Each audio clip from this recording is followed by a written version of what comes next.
নমস্কাৰ স্বাগতম জনাইছো নিউজ আসামৰ অন্য এটা ভিডিঅ'লৈ এক বিশেষ খবৰ অৰ্থাৎ এক বিশেষ জাননী আহিছে যে অৰুণোদয় 3.0 ওপৰত যে অৰুণোদয় 3.0 যেহেতু 25 ছেপ্টেম্বৰ তাৰিখে দিয়াৰ কথা আছিলে 10 বজাৰ লগে লগে আপোনালোকৰ একাউণ্টত সোমোৱাৰ কথা আছিলে 25 ছেপ্টেম্বৰ তাৰিখে কিন্তু সেই যি 25 ছেপ্টেম্বৰ অসমৰ মুখ্যমন্ত্ৰী ডাঙৰীয়াই কালি অৰ্থাৎ 21 ছেপ্টেম্বৰ তাৰিখে 6 বজাত ঘোষণা কৰা হ'ল যে এই অৰুণোদয় 3.0 25 ছেপ্টেম্বৰত 1250 টকা মহিলাসকলৰ একাউণ্টত নোসোমায় আৰু তাৰে বিশেষ এক খবৰ আহিছে যে ৰিশেডুল কৰা হৈছে অৰ্থাৎ তাৰিখটো সলনি কৰা হ'ব বুলি মুখ্যমন্ত্ৰী ডাঙৰীয়াই কালি লাইভ ভিডিঅ'ৰ জৰিয়তে জনাইছে অৰ্থাৎ অসমৰ যি হিয়াৰ আমঠু জুবিন গাৰ্গ ইতিমধ্যে ঢুকালে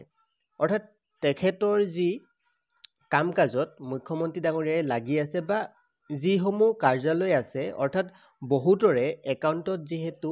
অৰুণোদয় 3.0 যিটো মেছেজ এটকীয়া মেছেজ এতিয়ালৈকে অহা নাছিল তো তেওঁলোকৰ যি কাম কাজ ইতিমধ্যে স্থগিত ৰখা হৈছে অৰ্থাৎ বন্ধ হৈ আছে এইকেইদিন যিহেতু হিয়াৰ আমঠু অসমৰ হিয়াৰ আমঠু জুবিন গাৰ্গৰ মৃত্যুৰ কাৰণে সকলোবিলাক চৰকাৰী কাৰ্যালয় যিহেতু বন্ধ কৰি ৰখা হৈছে গতিকে অৰুণোদয় 3.0 যিসকলৰ এটকীয়া মেছেজ অহা নাই তেওঁলোকৰ কাম কাজ যিহেতু স্থগিত কৰা হ'ল বা স্থগিত হৈ আছে তো সেই হেতুকে তেওঁলোকে ৰিশেডুল কৰিব অৰ্থাৎ বেনিফিচিয়াৰী যিখন লিষ্টত নাম আহিছে সকলোৱে টকা পাব লাগিব বুলি যিহেতু তেখেতে কৈছিলে তো সেইবাবে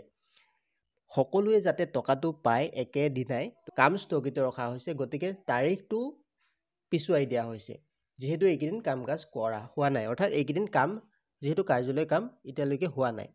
তো গতিকে সম্পূৰ্ণ কাম তেওঁলোকে সম্পূৰ্ণ কৰিব যেহেতু কেইদিনমান সময় লাগিব জুবিন গাৰ্গৰ মৃত্যুৰ বাবে এই সকলো কাম স্থগিত ৰখা হৈছে আৰু এই যিটো